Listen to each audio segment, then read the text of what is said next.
El aire helado de la madrugada se colaba por la rendija de la ventanilla del coche, un beso gélido, que me recordaba que estaba viva, aunque a veces, en el silencio aplastante de la casa vacía, lo dudara. Eran las 4:21 a.m. en el reloj del tablero. Brillaba con una precisión cruel, marcando cada segundo de mi insomnio. Conducir de noche se había convertido en mi único ritual, una forma de escapar de las sábanas que aún olían a Ricardo de su ausencia, a los 50 años de vida, compartida que se habían esfumado como el humo de una vela. La ciudad, a esta hora, era un esqueleto de concreto y luces parpadeantes, un fantasma de sí misma, y yo, Sofía, a mis 68 años, era su única confidente. El puente se alzaba frente a mí, una silueta de acero y remaches contra él. Cielo que empezaba a teñirse de un violeta pálido. Era mi destino habitual, el punto de retorno de mis viajes sin rumbo. Allí donde el río corría oscuro y silencioso, sentía que mis pensamientos también podían fluir y perderse en la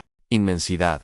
Pero esa noche fue diferente. Justo al inicio del puente, bajo la luz anémica de un farol, una figura se materializó. Era una mujer. Su silueta era delgada, casi etérea, y su postura transmitía una fragilidad que me encogió el corazón. Reduje la velocidad. Mi instinto me gritaba que algo no estaba bien. No era una zona para esperar un taxi, y menos a esas horas. Su ropa era sencilla, un vestido oscuro que parecía demasiado fino para el frío. Su cabello, largo y negro, se movía con la brisa como si tuviera vida propia. Detuve el coche a su lado y bajé la ventanilla por completo. El frío ahora era un golpe, directo en la cara. ¿Se encuentra bien?, pregunté, mi voz sonando más firme de lo que me sentía. La mujer se giró lentamente. Su rostro era un mapa de angustia, pálido, con ojeras profundas que hablaban de noches enteras sin dormir, de un llanto que se había secado dejando solo el cauce del dolor. Sus ojos, enormes y oscuros, se clavaron en los míos. Eran ojos que habían visto demasiado, que habían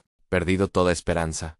Ayúdeme, susurró. Su voz era un hilo, apenas audible por encima del murmullo del viento y el motor del coche. Por favor, ayúdeme. Mi corazón, ese músculo viejo y cansado, dio un vuelco de pura empatía. Vi en ella el reflejo de tantas mujeres y tantos penos caladaos. Vi el eco de mi propia soledad. Claro que sí, mi Hansuan, te llevaré a un lugar seguro. ¿A dónde quieres ir? ¿Necesitas llamar a alguien? Abrí la puerta del copiloto. Desde dentro, un gesto automático, maternal. Ella no se movió. Siguió mirándome con esa intensidad que me taladraba el alma. No puedo irme, dijo, y su voz tembló. Él me lo quitó todo. Todo. ¿Quién? ¿Quién te hizo daño? Insistí, sintiendo una oleada de furia protectora. La mujer negó con la cabeza. Una lágrima solitaria finalmente rodó por su mejilla. Él ya no está, pero su sombra sigue aquí. Me dejó sin nada, sin nombre, sin futuro, sin paz. Las palabras eran confusas, cargadas de un simbolismo que no lograba descifrar. Parecía hablar más de un tormento espiritual que de un problema terrenal. Aún así, mi deber era ayudarla. La vida me había enseñado que el primer paso para sanar es encontrar una mano extendida. Mira, no te preocupes por eso ahora. Sub al coach, tomaremos un café caliente y me contarás todo con calma. Veremos cómo podemos solucionarlo. ¿Hay abogados? ¿Hay instituciones? Siempre hay una salida. Mi mente, práctica y resolutiva, ya estaba trazando un plan, el mismo tipo de plan que había trazado 1000 veces para resolver los problemas de mis hijos, de mi empresa, de Ricardo. Me quité el cinturón de seguridad, dispuesta a bajar para convencerla, para guiarla hacia el calor del auto. Solo dame un segundo, le dije. Giré el cuerpo para alcanzar mi bolso en el asiento trasero, buscando la manta de lana que siempre llevaba para emergencias. Era un gesto que no duró más de 5 segundos. Al volver la vista al frente, al lugar donde ella estaba, no había nadie. El espacio bajo el farol estaba completamente vacío. El viento seguía soplando, moviendo una hoja seca por el asfalto. Nada más. Parpadeé, confundida. ¿Se había escondido? Había corrido hacia la oscuridad del puente. Abrí la puerta y salí. El frío era ahora una cuchilla. Señora, ¿dónde está? Grité, mi voz quebrándose en la inmensidad de la noche. Miré por encima de la barandilla del puente, hacia el agua negra. Un terror helado me recorrió la espalda. ¿Y sí? No podía pensar en eso. Recorrí el tramo inicial del puente. Miré detrás de los pilares. A nada. Era como si se hubiera disuelto en el aire. La lógica me decía que era imposible. Una persona no se desvanece.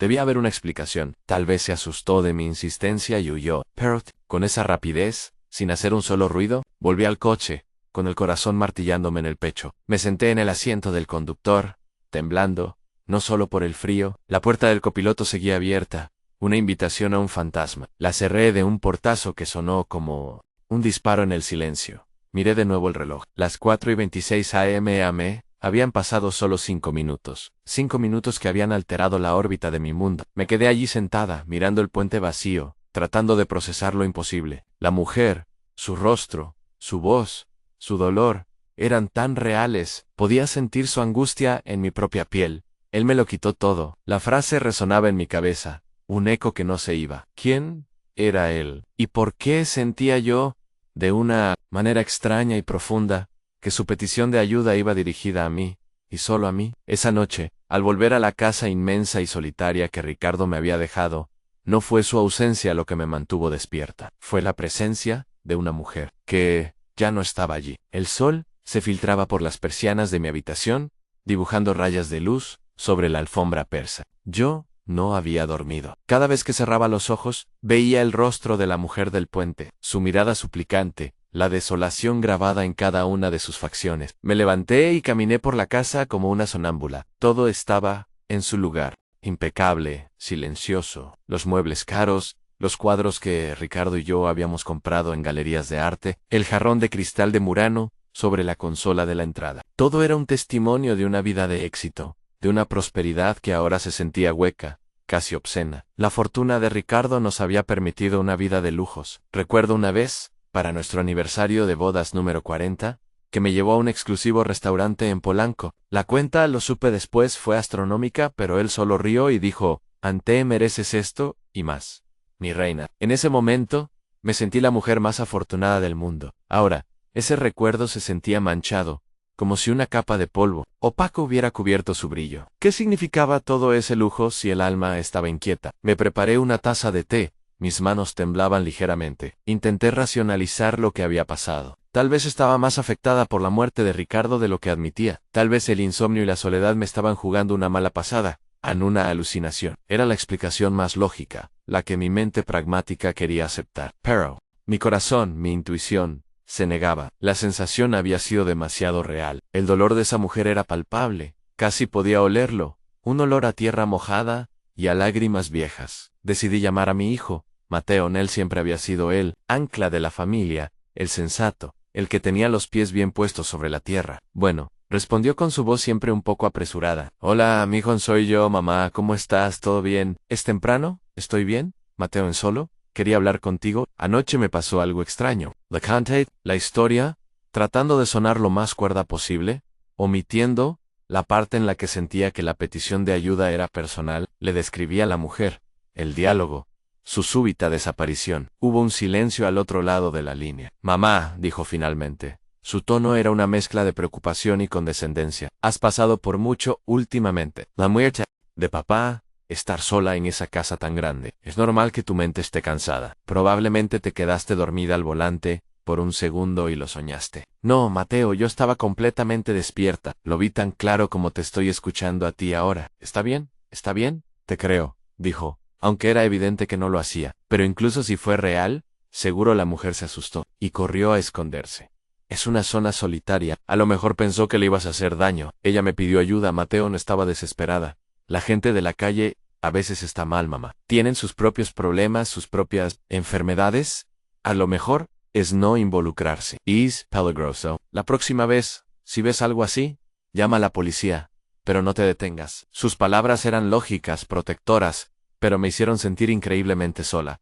Él no lo entendía. No podía entenderlo. Para él era un incidente aislado, un producto de mi estrés. Para mí, era una señal, una grieta en la realidad que me obligaba a mirar lo que había debajo. «Tienes razón, mijo. Seguramente es eso». Mentí, para terminar la conversación. «Solo quería contártelo. Cuídate mucho, mamá, y por favor intenta descansar.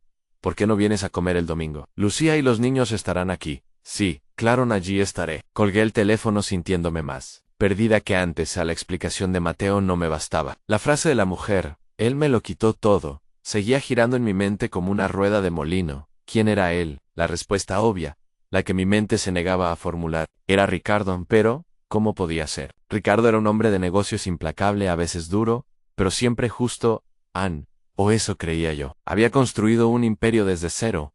¿A costa de quién? Me levanté y fui a su despacho. Hacía meses que no entraba allí. La Abbott estaba tal y como la había dejado. Su sillón de cuero, su escritorio de caoba maciza, los libros de economía y biografías de grandes magnates en los estantes. El olor a su loción y a tabaco de pipa aún flotaba en el aire. Era un santuario dedicado a su ambición. Me senté en su silla, sintiéndome como una intrusa. Abrí el cajón superior del escritorio. Estaba lleno de plumas Montblanc, clips de plata, tarjetas de presentación, nada fuera de lo común, pero en el cajón de abajo, bajo una pila de estados de cuenta bancarios, encontré una caja de madera vieja. No estaba cerrada con llave. La abrían dentro, había fotografías antiguas, de los inicios de nuestra vida juntos, fotos de nuestra boda, del bautizo de Mateo, de nuestras primeras vacaciones en Acapulco. Sonreí con nostalgia. Éramos tan jóvenes, tan llenos de sueños, y luego vi una foto que no reconocí. Era Ricardo,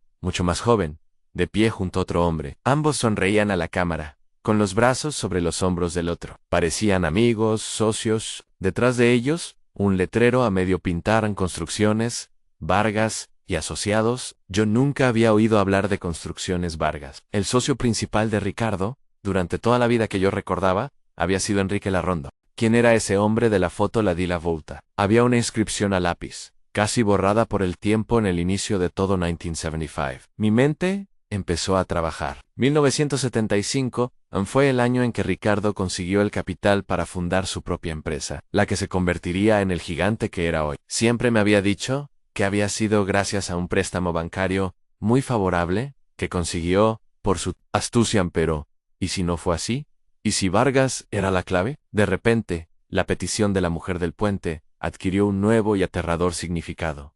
No era una loca de la calle, era un mensaje del pasado, un pasado que Ricardo había enterrado muy bien, pero cuyas grietas comenzaban a mostrarse. La búsqueda de la verdad ya no era una opción, era una necesidad. A mi propia paz dependía de ello. Tenía que saber quién era el hombre de la foto y que había sido de Construcciones Vargas. Tenía que descubrir si el hombre que había amado durante 50 años tenía un secreto tan oscuro que podía ser que un alma en pena viniera a pedirme ayuda en mitad de la noche. La fotografía se convirtió en mi obsesión. La llevaba conmigo a todas partes, dentro de mi cartera, como si el simple contacto con el papel pudiera revelarme sus secretos. El rostro del hombre desconocido, sonriente y confiado junto a un joven, Ricardo, me perseguían Vargas. El apellido resonaba en mi cabeza. No era un apellido común en nuestro círculo social, dominado por los Larrondo, los Garza, los Fernández de siempre. Este apellido sonaba a otra cosa, a tierra, a trabajo duro, a algo que habíamos dejado muy atrás. Mi primer impulso fue buscar en Internet, pero Construcciones Vargas y el año 1975 no arrojaron resultados relevantes. Era como buscar una aguja en un pajar digital. Las empresas de esa época, si fracasaban, simplemente desaparecían sin dejar rastro en la red.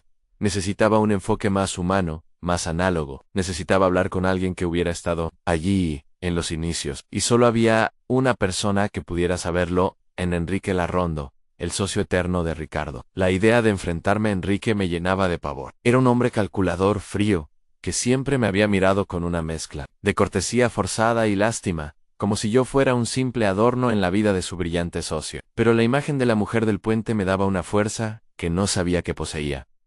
Esto ya no se trataba solo de mi curiosidad, se trataba de una deuda que de alguna manera sentía que también era mía. Planeé mi estrategia con el cuidado de un general antes de la batalla. No podía llamarlo y preguntarle de la nada, necesitaba una excusa, un pretexto. Revisé los papeles de Ricardo y encontré lo que buscaba en unos documentos sobre unas acciones compartidas. Un asunto menor pero lo suficientemente plausible como para justificar una visita. Lo llamé a su oficina. Su secretaria, una mujer que llevaba con él más años de los que yo podía contar, me reconoció al instante. Señora Sofía, qué gusto escucharla. El señor Larrondo estará encantado de hablar con usted. Conseguí una cita para el día siguiente. Esa noche, apenas dormía, me probé 3 atuendos diferentes antes de decidirme por un traje sastre de color gris, perla y una mascada de seda. Quería parecer serena, en control, no una viuda afligida y confundida. Al mirarme al espejo, vi las arrugas alrededor de mis ojos, las canas que se negaban a ser domadas, pero también vi una nueva determinación en mi mirada. Era la de una mujer que había dejado de aceptar las cosas como le venían dadas. La oficina de Larrondo y Asociados ocupaba los 3 pisos superiores de un rascacielos, en el corazón financiero de la ciudad. Era un mundo de cristal, acero y silencio, un mundo que siempre me había resultado ajeno y hostil. Enrique me recibió en su oficina, un espacio enorme con una vista panorámica que quitaba el aliento en Sofía querida. ¡Qué sorpresa tan agradable!, dijo, dándome un beso en cada mejilla que se sintió tan frío como el mármol del suelo. Siéntate, por favor. ¿Un café? ¿Agua? Agua estaría bien. Gracias, Enrique. Hablamos de trivialidades durante unos minutos. Su familia, mis hijos, el clima. Luego, saqué los papeles de las acciones y se los presenté. Él los revisó con la eficiencia de siempre. Sí, esto es un mero formalismo, Sofía.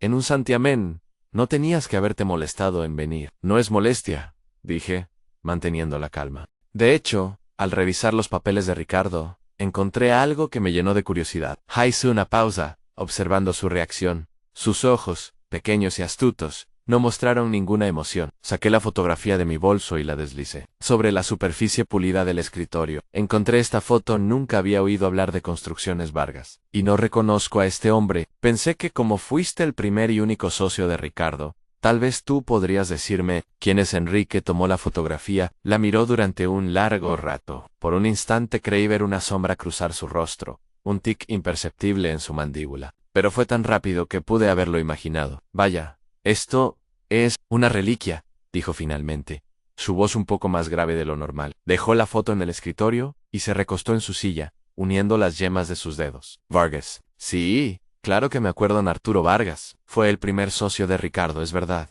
Mucho antes que yo, el primero. Ricardo siempre me dijo que tú y él empezaron juntos. Enrique esbozó una sonrisa que no llegó a sus ojos. Ricardo tenía su propia manera de contar la historia, ¿no crees? Le gustaba simplificar las cosas, crear una narrativa limpia.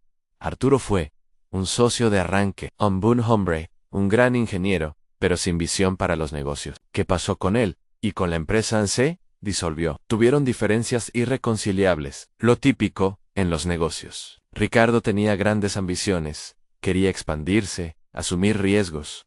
Arturo era más conservador, quería crecer poco a poco. Al final, decidieron separar sus caminos. Ricardo le compró su parte y cada quien por su lado. Yo entré en escena. Poco después, la explicación era lógica, pulcra, demasiado pulcra.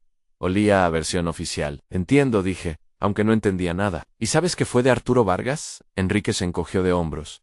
Le perdí la pista hace décadas. Creo que se mudó de la ciudad, tal vez al norte. Como te digo, era un hombre sencillo. Seguramente montó un pequeño negocio, algo. Sus respuestas eran evasivas, llenas de generalidades. No me estaba mintiendo directamente, pero sentía que estaba ocultando la mayor parte de la verdad. Decidí presionar un poco más, usando la única arma que tenía a mi aparente ingenuidad.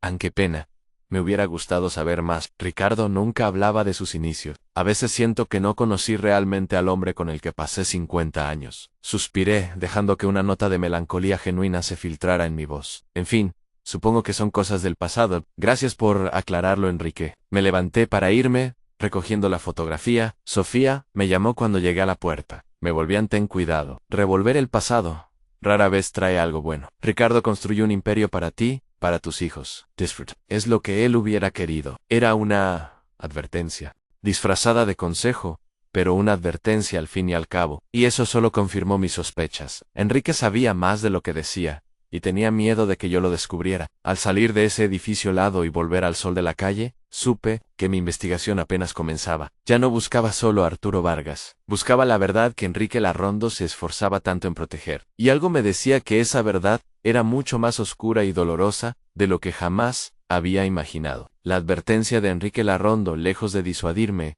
actuó como un catalizador.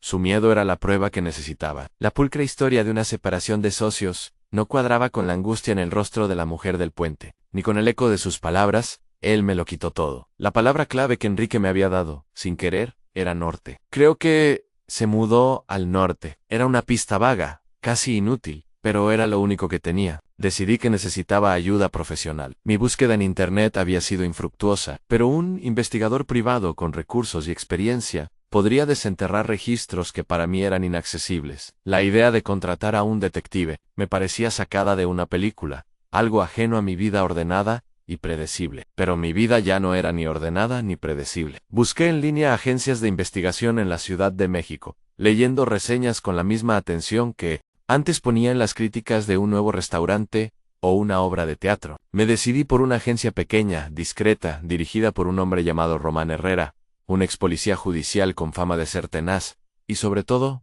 confidencial. Su oficina estaba en una calle modesta de la colonia Roma, un marcado contraste con el lujo corporativo del mundo de Ricardo y Enrique. El lugar era pequeño, olía a café fuerte y a papel viejo. Román Herrera era un hombre de unos 50 y tantos, con una mirada cansada, pero increíblemente penetrante. Me escuchó sin interrumpirme, observándome fijamente, mientras yo le contaba mi historia, empezando por la fotografía y mi conversación con Enrique, pero omitiendo deliberadamente el encuentro en el puente. No quería que me tomara por una anciana senil. Le dije que estaba tratando de reconstruir la historia de la empresa de mi difunto esposo para un libro de memorias familiares. Una mentira piadosa, pero necesaria. Arturo Vargas, repitió Román, anotando el nombre en una libreta. Construcciones Vargas y Asociados, 1975, y la única pista es que pudo haberse mudado al norte. Así es, confirmé. Enrique Larrondón no fue de mucha ayuda. Román sonrió levemente. Larrondón, claro, conozco el tipo. Tiburones que nadan en aguas muy profundas. No me extraña que no quisiera hablar. Estos hombres construyen sus imperios sobre muchos secretos. Sus palabras me dieron un escalofrío. ¿Cree que pueda encontrar algo? Señora Sofía, en este país, todo deja un rastro. Actas de nacimiento, registros de propiedad, licencias de conducir, deudas. Es cuestión de saber dónde buscar. Déjeme la fotografía en el rostro, me puede ayudar. La pegué en adelanto, una cantidad que en otros tiempos me habría parecido exorbitante, pero que ahora, con acceso a la considerable herencia de Ricardo, era simplemente una herramienta más. Una parte de mí se sentía culpable usando el dinero de Ricardo para potencialmente desenterrar sus pecados, pero otra parte, la más fuerte, sentía que era una forma de justicia poética, usar los frutos de su imperio para sanar las heridas que pudo haber causado en su construcción. Los días que siguieron fueron una tortura de espera y reflexión. Trataba de mantener mi rutina, mis clases de yoga, mis comidas con amigas, pero mi mente estaba en otra parte. Cada llamada telefónica me sobresaltaba. Durante esos días, me sumergí en mis propios recuerdos de 1975, fue un año de cambios drásticos. Pasamos de vivir en un departamento modesto a mudarnos a nuestra primera casa en Las Lomas. Recuerdo la emoción, la incredulidad. Ricardo llegaba a casa tarde, eufórico, hablando de grandes contratos, de nuevos horizontes. Atribuí su éxito a su genio, a su incansable trabajo. Nunca cuestioné la fuente de ese repentino salto cuántico en nuestra fortuna. Recuerdo una noche en particular. Ricardo llegó a casa con una caja de terciopelo azul. Dentro había un collar de diamantes. Era la primera joya realmente cara que tenía a mí. Sentí abrumada. No podemos permitirnos esto, Ricardo, le dije. Él se rió. Mi reina, acostúmbrate, esto es solo el principio. El mundo es nuestro. Me puso el collar. Al mirarme en el espejo, vi a una mujer deslumbrada, feliz. Ahora, al recordarlo, me preguntaba, ¿qué parte del alma de Arturo Vargas pagó por esos diamantes? La llamada de Román llegó una semana después. Tengo algo, dijo su voz grave al otro lado de la línea. No es mucho, pero es un comienzo. Encontré un registro de Arturo Vargas en Monterrey. Abrió una pequeña ferretería en 1978. La mantuvo a flote durante unos años, pero quebró en los 80. Parece que tuvo mala suerte. Mi corazón se hundió, y después de eso, ahí se complica la cosa. Hay deudas, un par de demandas por Luego su rastro se desvanece de los registros oficiales, pero encontré algo más. Un hombre, Ana Elena Vargas, su hija. Hay un registro de matrimonio a su nombre en 1985, también en Monterrey. Ana Elena. El nombre me golpeó. Como Unreal. No era un nombre común. Podría ser. No, era imposible. Una coincidencia. ¿Sabe algo de ella? ¿De la hija? Pocon se casó con un hombre llamado Javier Rivas. Tuvieron un hijo, al parecer, pero no he podido localizarla. Is como si también se la hubiera tragado la tierra. Pero tengo una dirección. La última conocida de Arturo Vargas, de cuando cerró la ferretería, es en un barrio viejo de Monterrey. Es un tiro al aire, pero es lo único que hay. Decidí en ese mismo instante. Voy a ir a Monterrey. Señora, no creo que sea prudente. Es un barrio difícil. Déjeme a mí seguir investigando desde aquí. No, Román, tengo que ir yo. Hay cosas que solo se pueden sentir en persona. Siga buscando a Elena, a su esposo, a su hijo. Yo iré a esa dirección. La decisión sorprendió a mis hijos. Les dije que iba a visitar a una vieja amiga. Mateo se ofreció a comprarme el boleto de avión. Lucía, siempre más interesada en las apariencias, Me preguntó si me alojaría en el hotel de lujo que acababan de inaugurar. Mi Kodarian, un lugar más discreto, mija, le respondí. Mientras hacía la maleta, mis manos se movían con una determinación que me era ajena. Estaba dejando atrás mi vida cómoda, mi caparazón de viuda respetable, para adentrarme en un territorio desconocido. Iba en busca de un fantasma llamado Arturo Vargas, pero en el fondo, sabía que también iba en busca de mí misma, la mujer que había sido, la que eligió no ver, la que aceptó el lujo, sin hacer preguntas. Al cerrar la maleta, vi sobre mi tocador el estuche del collar de diamantes. Lo abrí en las piedras brillaron, frías e impersonales. Por primera vez, no vi belleza. Vi el peso de una historia que no conocía pero que estaba a punto de descubrir. Cerré la caja, y la guardé en el fondo de un cajón. No volvería a usarlo hasta saber la verdad. Monterrey me recibió con un calor seco y un cielo inmenso, y azul en el aire olía a industria y a carne asada. Alquilé un coche modesto en el aeropuerto, un auto que no llamara la atención, y conduje directamente al hotel, un lugar limpio y funcional, lejos del ostentoso centro de la ciudad. Dejé mi maleta y, sin pensarlo dos veces, puse la dirección que Román me había dado en el GPS del teléfono. El navegador me guió por amplias avenidas que poco a poco se fueron estrechando, transformándose en calles polvorientas y flanqueadas por casas de cemento sin pintar y pequeños negocios con rejas de hierro. El barrio era humilde, pero lleno de vida, niños jugando en la calle, música norteña saliendo de una ventana abierta, el olor a tortillas recién hechas. Era un mundo completamente ajeno a mi burbuja de las Lomas San. La dirección me llevó a una casa de esquina de 2 pisos, con la pintura descascarada y una vieja cortina de metal bajada, en lo que debió ser la ferretería. El letrero, oxidado y, casi ilegible, aún decía Ferretería El Progreso. El Progreso, que nunca llegó. Estacioné a una cuadra de distancia y me quedé observando, sintiendo una mezcla de nerviosismo y una extraña sensación de familiaridad, como si ya hubiera estado allí. ¿Qué esperaba encontrar?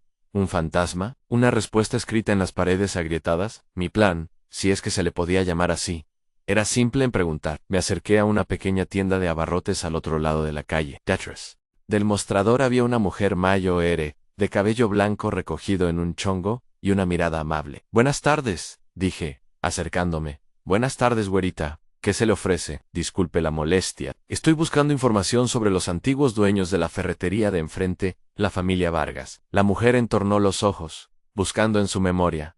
Uy, mi jande. Eso ya llovió. Los Vargas. Claro que me acuerdo en don Arturo. Boone. Hombre muy trabajador pero con muy mala cabeza para los negocios. Le comieron el mandado.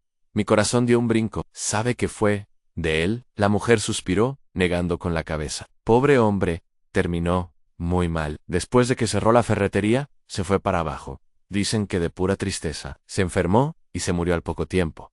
Dejó sola a su muchacha, a Elenita. Elena Nagy estaba de nuevo. Elena Vargas, ¿usted la conoció? Claro, una muchacha preciosa, pero con una suerte de esas que parece que nacen estrellada. Se casó con un buen muchacho, Javier, un mecánico. Tuvieron un niño, Dieguito. Parecía que iban a salir adelante. Pero la vida es canija. Javier se murió en un accidente de trabajo, y Eleneta se quedó sola, con el niño y con las deudas que le había dejado su papá. Cada palabra era un clavo en el ataúd de la versión oficial de Enrique Larrondo. Esto no era una simple separación de socios. Esto era una tragedia. ¿Y qué pasó con ella? Con Elena. La tendera bajó la voz, como si contara un secreto doloroso.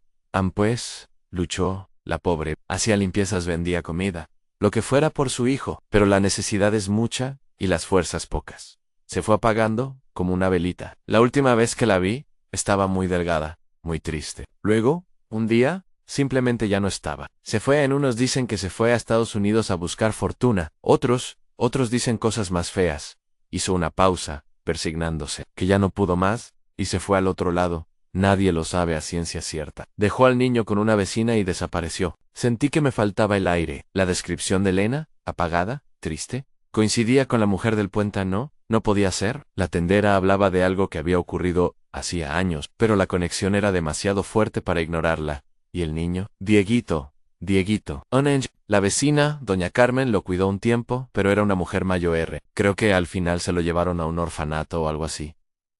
Le perdí la pista. Ya debe ser todo un hombre si es que anda por ahí. Le di las gracias a la mujer, le compré una botella de agua que no necesitaba, y salí de la tienda con las piernas temblorosas. Me senté en el coche, tratando de asimilar la historia. Arturo Vargas, muerto de tristeza, su hija Elena, desaparecida, posiblemente muerta, y un nieto, Diego, perdido en el sistema. Y todo, había comenzado con diferencias irreconciliables con mi esposo Ricardo. La rabia que sentí fue una oleada de fuego. Rabia contra Ricardo, por su crueldad y su silencio. Rabia contra Enrique, por su complicidad y sus mentiras. Y rabia contra mí misma, por mi ceguera voluntaria, por haber disfrutado de una vida de lujos, construida sobre la ruina de esta familia. En ese momento, en esa calle polvorienta de Monterrey, lo entendí. La mujer del puente no era una alucinación. Era el eco de Elena, un grito de ayuda que había tardado décadas en llegar a mis oídos. Y su petición no era solo para ella. Era para su padre, para su hijo. Era una petición de justicia. Saqué el teléfono y llamé a Román. ¿Encuentra a ese niño? Román, le dije, mi voz sonando dura, irreconocible. Se llama Diego Rivas Vargas, el hijo de Elena. Encuéntralo. No me importa lo que cueste. No me importa el tiempo que tardes. Encuéntralo. Colgué antes de que pudiera responder. Mi misión había cambiado. Ya no se trataba de descubrir un secreto del pasado. Se trataba de reparar el presente. Tenía que encontrar a Diego. Tenía que devolverle lo que Ricardo le había arrebatado a su familia en un nombre, una historia, y si era posible, un futuro. El viaje a Monterrey se había convertido en una peregrinación. Y yo, Sofía, la viuda de un hombre poderoso, me había convertido en una detective del alma, buscando redimir, no solo a mi esposo, sino también a mí misma. La sombra de Ricardo, esa que según la mujer del puente seguía aquí, tenía que ser disipada. Y yo era la única que podía hacerlo. El regreso a la Ciudad de México fue sombrío. La casa, que antes me parecía silenciosa, ahora me resultaba opresiva. Cada objeto, de lujo, un mudo testigo de la tragedia que había descubierto. El retrato de Ricardo, sonriente y seguro de sí mismo, colgado sobre la chimenea, me parecía una burla. ¿Cómo pude haber vivido 50 años junto a un hombre, sin ver la oscuridad que escondía detrás de esa sonrisa? Los días se convirtieron en semanas. Román Herrera trabajaba incansablemente, siguiendo el rastro frío de Diego Rivas Vargas. Los informes que me llegaban eran desalentadores. El sistema de adopción y los orfanatos de los años 90 eran un laberinto burocrático, con archivos perdidos o destruidos. Era como si el niño, al igual que su madre, se hubiera desvanecido. Durante esa espera, me dediqué a una tarea dolorosa, a desmantelar el mito de Ricardo. Pasé horas en su despacho, revisando cada papel, cada contrato, cada nota. Buscaba el acuerdo de disolución de Construcciones Vargas, el documento que probara la versión de Enrique. Lo que sí encontré fue una serie de transacciones financieras de 1975 y 1976, que no tenían sentido. Grandes sumas de dinero retiradas en efectivo, transferencias a cuentas desconocidas que se cerraban poco después. Era el rastro de un lavado de dinero, de una operación turbia diseñada para borrar el origen de los fondos. La fortuna inicial de Ricardo no había venido de un préstamo bancario. Había sido extraída, succionada, de la empresa que había cofundado. En el fondo de una caja fuerte, detrás de escrituras y certificados de acciones, encontré una carpeta delgada, con la etiqueta Asuntos Personales. Dentro había recortes de periódico viejos, uno de ellos, de un diario de circulación local de Monterrey, fechado en 1988, hablaba de un accidente en una pequeña obra de construcción. Un andamio se había derrumbado. Un muerto en Javier Rivas, el esposo de Elena mi sangre, se heló. ¿Una coincidencia o algo más? No había pruebas que lo conectaran con Ricardo, pero la duda, una vez sembrada, crecía como la mala hierba. En medio de esta tormenta interna, tuve que enfrentar a mis hijos. Organicé una comida familiar un domingo. Mateo llegó con su esposa y sus hijos, práctico y cariñoso como siempre. Lucía llegó sola, conduciendo un BMW último modelo que acababa de comprar. Estaba radiante, hablando de sus planes para remodelar su mansión en el Pedregal Q en Cruirion. Una cocina gourmet para un chef privado que pensaba contratar. Su desconexión con la realidad que yo estaba descubriendo era un abismo. «Mamá, te ves cansada», dijo Lucía, mientras se servía una copa de vino. «Ese viaje a Monterrey no te sentó bien. Deberías pensar en irte a un spa, o tal vez a Houston para un chequeo completo. Con la tarjeta Black de papá, puedes ir a la mejor clínica». Su mención casual de la riqueza de la tarjeta de crédito que se alimentaba de la cuenta bancaria de Ricardo fue la gota que derramó el vaso. «Tenemos que hablar», dije, mi voz sonando tan grave que ambos dejaron de hacer lo que estaban haciendo y me miraron. Les conté todo, desde la mujer en el puente, que ahora creía firmemente que era una manifestación del dolor de Elena. Hasta mi viaje a Monterrey y lo que había descubierto sobre el abuelo Vargas y su familia. Les hablé de Arturo, de Elena, del pequeño Diego en Les, mostré la fotografía. Sus reacciones fueron completamente opuestas. Mateo escuchaba en silencio, su rostro palideciendo a cada palabra. La incredulidad inicial, dando paso al horror. Lucía, en cambio, se puso a la defensiva. Mamá, por favor, interrumpió. Estás escuchando chismes de gente de un barrio. ¿Cómo puedes creer eso de papá? Él trabajó como un animal toda su vida para darnos todo lo que tenemos. Y ahora vienes con esta historia de fantasmas y de gente resentida. No es un chisme, Lucía, son hechos. Vuestro abuelo tuvo un socio al que arruinó.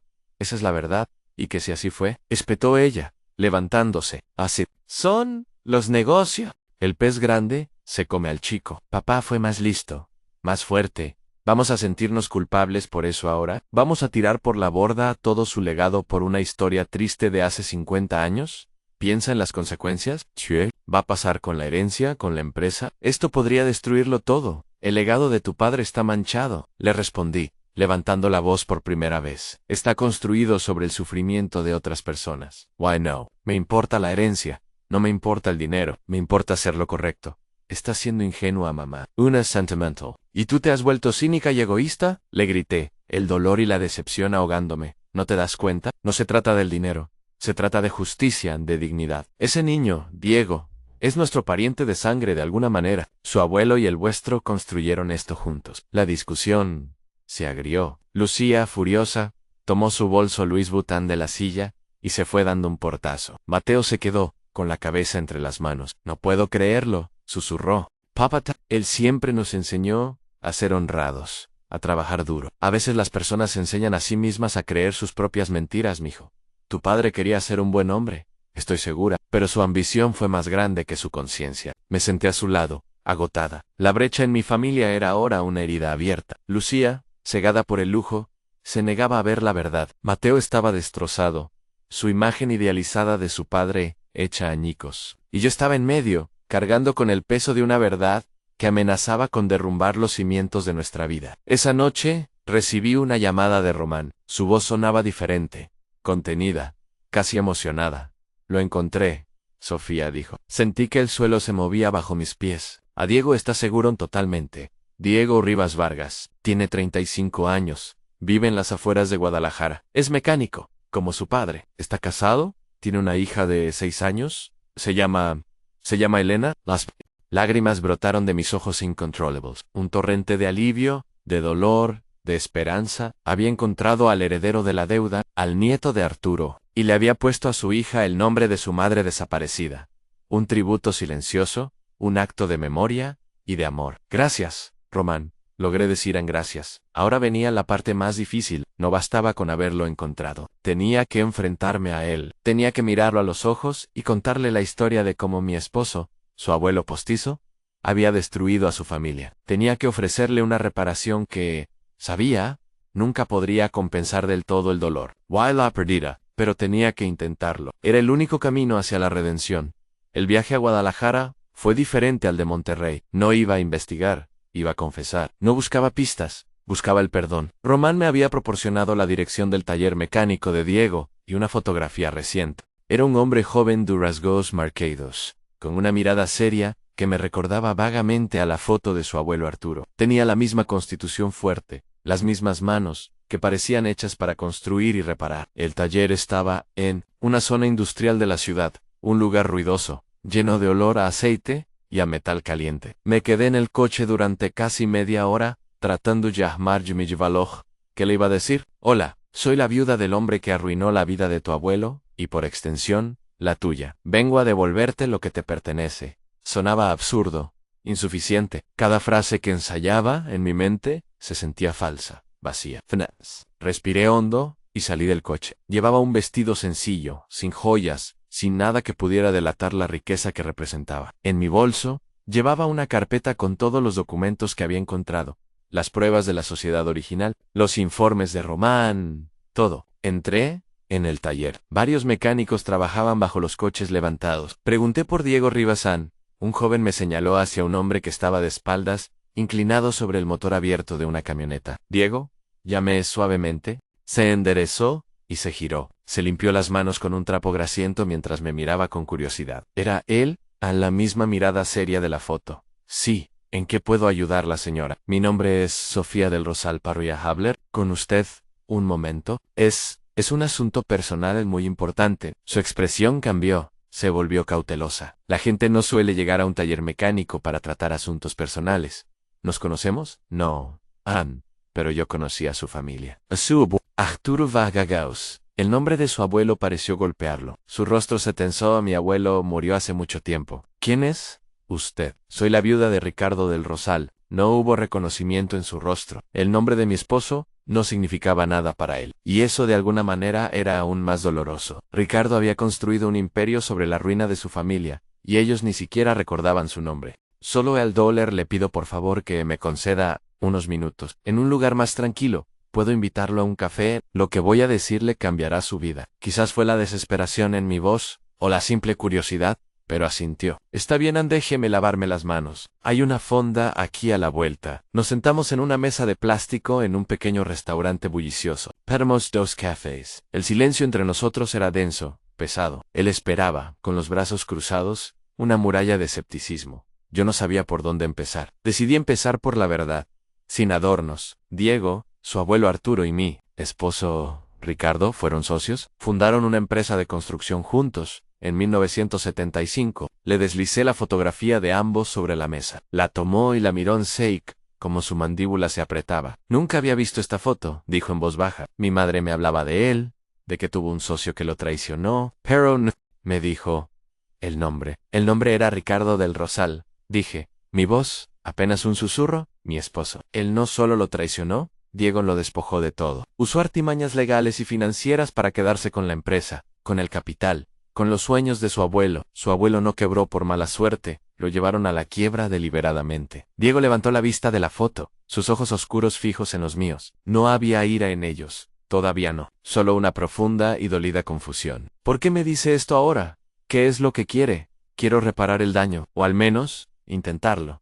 Abrí la carpeta y le mostré los documentos. Le expliqué mi investigación, la conversation. Con Enrique, el viaje a Monterrey, la historia de su madre. Elena, cuando mencioné a su madre, vi cómo se le rompía la coraza. Sus ojos se humedecieron. Mi mamá, susurró. Ella nunca superó la muerte de mi abuelo. Y luego, la de mi padre. Siempre sentí que cargaba con un peso demasiado grande. Un día, me dijo que iba a buscar trabajo a otra ciudad, que volvería por mí. Me dejó con una vecina. Nunca más la volví a ver. Lo siento mucho, Diego, lo siento más de lo que las palabras pueden expresar. Siempre pensé que me había abandonado, dijo, su voz quebrándose. Durante años, la odié por eso. Pero, en el fondo, sabía que algo más había pasado. Ella no era así. Me amaba. Ella te amaba. Diego, no estoy segura de ello. Pero estaba rota. Mi esposo, con su ambición, no solo destruyó un negocio, destruyó una familia. Destruyó a tu madre. Nos quedamos en silencio durante un largo rato. El ruido de la fonda, ajeno a la burbuja de dolor que nos envolvía. Finalmente, él habló. ¿Y ahora qué, señora Sofía? Viene aquí 50 años después, y me cuenta esta historia de terror. ¿Qué espera que haga? ¿Que la perdone? ¿Que perdone a su esposo muerto? No te pido que me perdones. ¿No tengo ese derecho? Vengo a ofrecerte justicia. La fortuna de mi esposo, la que yo y mis hijos heredamos, se construyó sobre los cimientos que le robaron a tu abuelo. Por derecho, la mitad de esa fortuna le pertenecía a él. Y ahora, te pertenece a ti y a tu familia. Saca un documento de la carpeta. Era un borrador preparado por mis abogados. Un acuerdo de restitución. Transfería a su nombre una parte sustancial de los activos de la familia del Rosal. No era la mitad, porque eso implicaría una batalla legal, que destruiría lo que quedaba de la empresa y de mi familia, pero era una suma que cambiaría su vida para siempre. Una suma que representaba el capital inicial de su abuelo, ajustado a la inflación y al crecimiento a lo largo de 5 décadas. Diego miró el papel sin tocarlo. Negó con la cabeza. ¿No quiero su dinero? No es mi dinero. Es el legado de tu abuelo.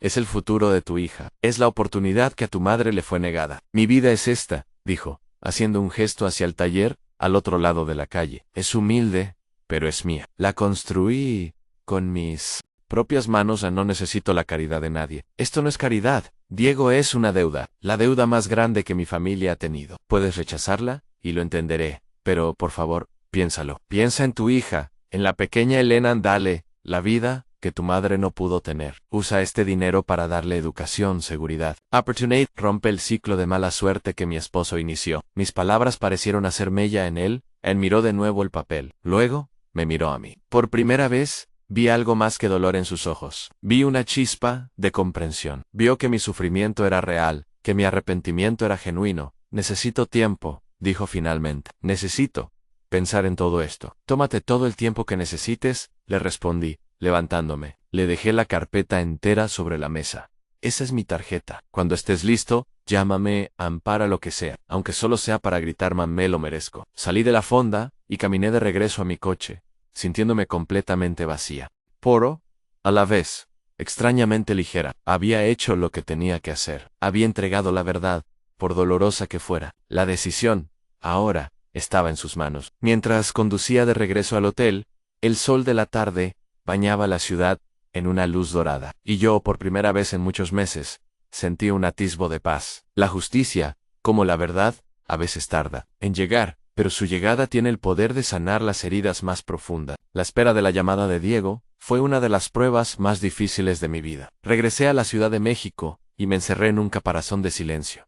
La relación con Lucía era gélida. Apenas nos hablábamos. Ella me veía como una traidora a la memoria de su padre y una amenaza a su estilo de vida. Mateo, por otro lado, se convirtió en mi aliado silencioso. Me llamaba todos los días, no para hablar del tema, sino solo para saber cómo estaba. Sabía que él estaba lidiando con su propia crisis de conciencia, tratando de reconciliar al padre que amaba con el hombre que yo le había revelado. Una tarde, mientras estaba sentada en el jardín, Mateo vino a verme. Se sentó a mi lado, en la banca de hierro forjado. Mamá, he estado pensando, dijo, en Todan, en papá, en esa familia, en nosotros, y creo que estás haciendo lo correcto. Me tomó tiempo aceptarlo, pero es la verdad.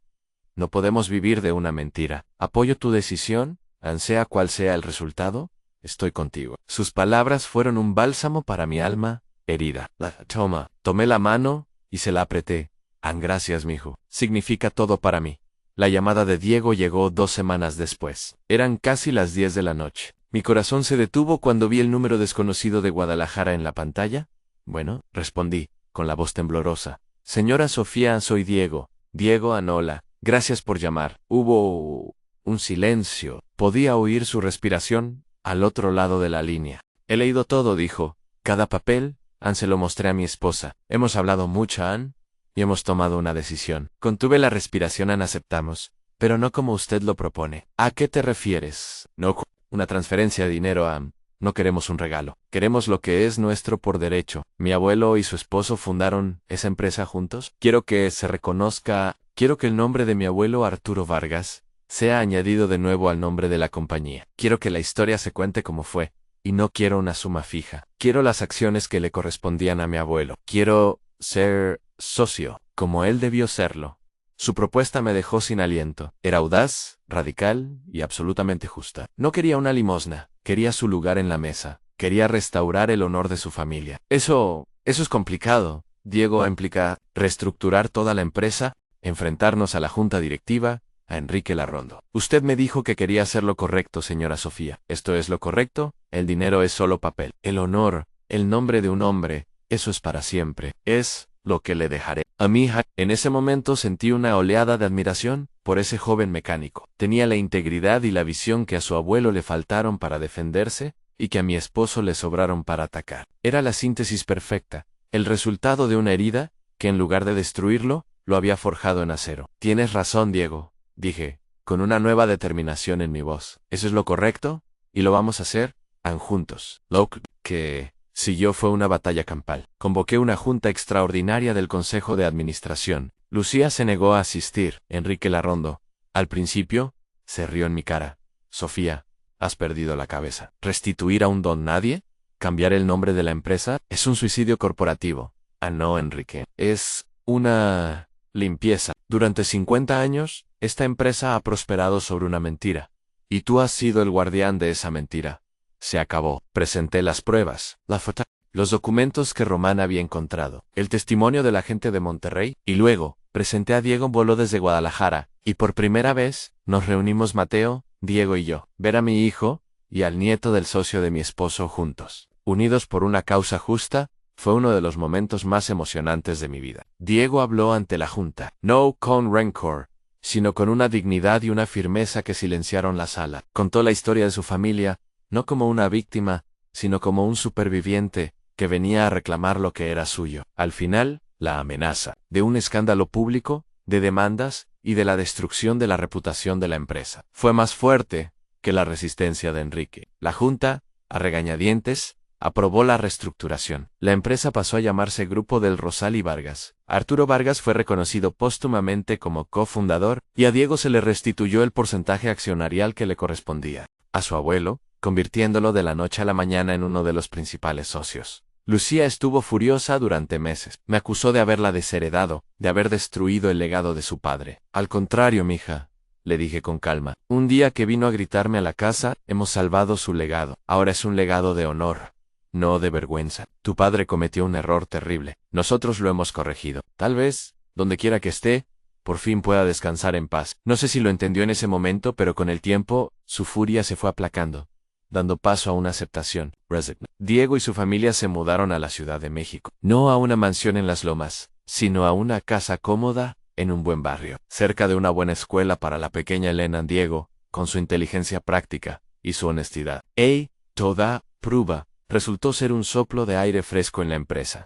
Aportó una perspectiva nueva, una conexión con el mundo real que la compañía había perdido hacía mucho tiempo. Se convirtió en el hijo que nunca tuve en el negocio, y en un amigo cercano para Mateo. Unos meses después de que todo se asentara, una madrugada, no pude dormir. Eran casi las 4 de la mañana. Sentí el impulso de conducir, como antes, pero esta vez no era para escapar de nada. Fui directamente al puente, el mismo puente. Me detuve en el mismo lugar. Eran las 4:21 a.m. Bajé del coche y me acerqué al punto exacto donde había visto a la mujer. El aire estaba frío, pero ya no se sentía amenazante. Era el cielo que empezaba a clarear en el horizonte, y en el silencio de la madrugada, sentí una profunda sensación de paz. Ya no había angustia en ese lugar. Ya no había un grito de ayuda, solo calma. Sentí que la deuda había sido saldada. La sombra de Ricardo y la de Alana, por fin había encontrado el descanso. Me di la vuelta para volver al coche, y por un instante, me pareció ver una figura delgada a lo lejos, al final del puente, que se desvanecía en la primera luz del alba. Paró, esta vez.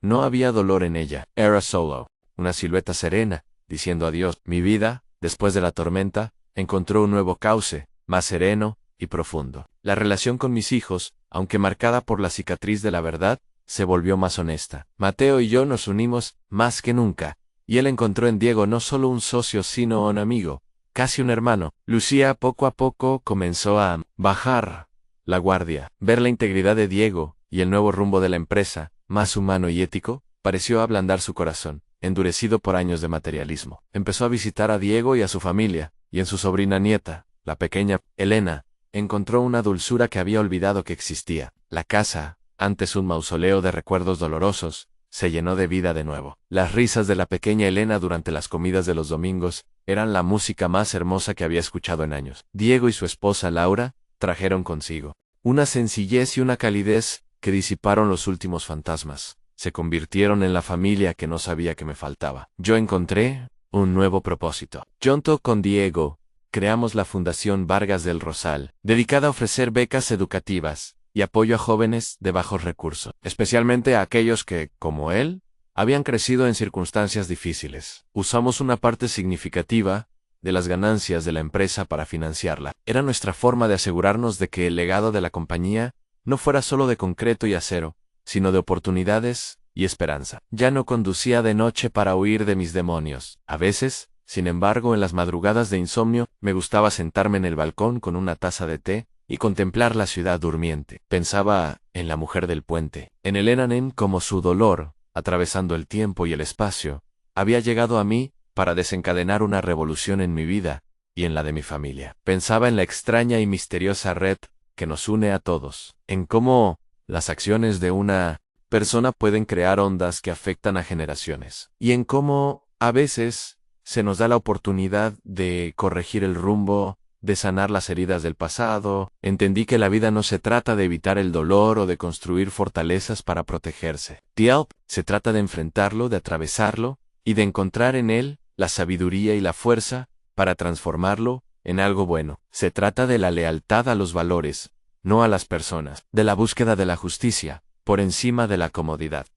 De la superación, no como un acto de olvido, sino como un acto de reparación. Mi historia, que comenzó con un encuentro fantasmal en una noche solitaria, se había convertido en una historia de redención. No solo la redención de una familia, sino la mía propia. Había aprendido a mirar más allá de las apariencias, a cuestionar las verdades cómodas y a escuchar la voz silenciosa de la conciencia. Había encontrado mi propia fuerza, una fuerza que no dependía de un hombre, ni de un apellido, ni de una cuenta bancaria, sino de mi capacidad para hacer lo correcto, sin importar el costo. Y en ese camino, había encontrado la paz. Gracias por llegar hasta el final de esta reflexión. Si estás leyendo esto, quiero que sepas que no estás solo. Ahora, te invito a un momento de calma. Voy a compartir una oración, no importa tu religión, sino tu fe. Una oración pensada para ayudarte, para abrazar a todos los que en silencio luchan, sienten, esperan. Solo cierra los ojos un instante y deja que estas palabras te acompañen. Ten fe, todo va a estar bien. Orar, encenderse, hay dolores que nadie ve, dolores que no gritan, no sangran, pero pesan como un velo sobre los hombros. Esos que uno carga en silencio tratando de entender, de seguir, de soportar. Pero hay un momento, y yo he estado ahí varias veces, en que el esfuerzo cansa. Mensei rind, y algo dentro de uno se arrodilla, no por debilidad, sino por verdad. Es en ese instante cuando la oración comienza, o mejor dicho, aparece. No esa hecha con palabras bonitas o promesas apresuradas, sino la que brota de un lugar tan profundo que ni siquiera tiene nombre, como un susurro del alma diciendo, ya no puedo sola. Orar, descubrir, no es pedir, es recordar. Recordar quiénes somos cuando el ego se aquieta. Recordar que la vida también late en lo invisible, que hay un centro en nosotros donde todo descansa, y que, aunque por fuera todo parezca derrumbarse, ese centro permanece. A veces, orar es simplemente cerrar los ojos y recogerse como una flor que siente el frío de la noche. Es permitir que una presencia suave nos envuelva, no como malla, sino como sustento. Como quien dice, sin prisa, aquí estoy, incluso ahora. La oración, o la súplica, no cambia el mundo, pero cambia a quien ora. No evita los dolores, pero transforma la forma en que atravesamos cada uno de ellos. Nos da una mirada más tierna, un corazón menos endurecido, un paso más firme, incluso en la oscuridad. Es como si, por un instante, el alma flotara por encima del tiempo y regresara al cuerpo con más paz. No una paz ruidosa, sino esa que solo quien ha pasado por el caos puede reconocer. Orar es afinar la escucha. La mente se calla y la intuición despierta. Las respuestas no siempre vienen en palabra. A veces son solo percepciones sutiles, un calor en el pecho. La oración ilumina lo que estaba turbio, detalles que ni sabíamos que teníamos. Y lo más bonito es que no tiene que ser complicado. Orar es hablar con Dios, con el universo, con esa inteligencia amorosa que nos habita y nos envuelve, incluso cuando lo olvidamos. Y no tiene que sonar bonito. No necesitas saber rezar. No necesitas entender nada sobre la fe. Puede ser un desahogo en la ducha, una lágrima en la almohada, una frase susurrada antes de dormir, cuídame. Puede ser incluso el silencio o cuando el dolor es tan profundo que no salen palabras. Dios entiende todo eso. El universo escucha lo que el corazón no sabe decir. No hay una forma correcta. Hay presencia, y cada vez que nos permitimos ese encuentro, aunque sea sin ritual, aunque sea sin certeza, es oración. Es tan simple, tan al alcance. Orar es solo recordar que no estamos solos, y entonces, un día, sin darnos cuenta, nos volvemos oración. La forma de caminar, de tocar, de callar, todo empieza a vibrar distinto. Ni siquiera hace falta decir nada, solo estar ahí ya es oración. Vivan y hasta en los días en que no logramos orar. Y sí, hay días así. El alma sigue orando por nosotros. El espíritu no olvida de dónde viene. Al final orar es eso, en encenderse por dentro y dejar que esa luz nos guíe incluso cuando no sabemos el camino. Si esta historia te acompañó, me encantaría saberlo. Déjame un comentario contándome qué sentiste o qué reflexión te dejó. Tu opinión es muy importante para mí. Te invito a seguirme para no perderte las próximas historias y los mensajes que comparto. Y cuéntame, ¿desde qué país me estás leyendo? Me llena el corazón saber hasta dónde llegan mis palabras. Un abrazo grande.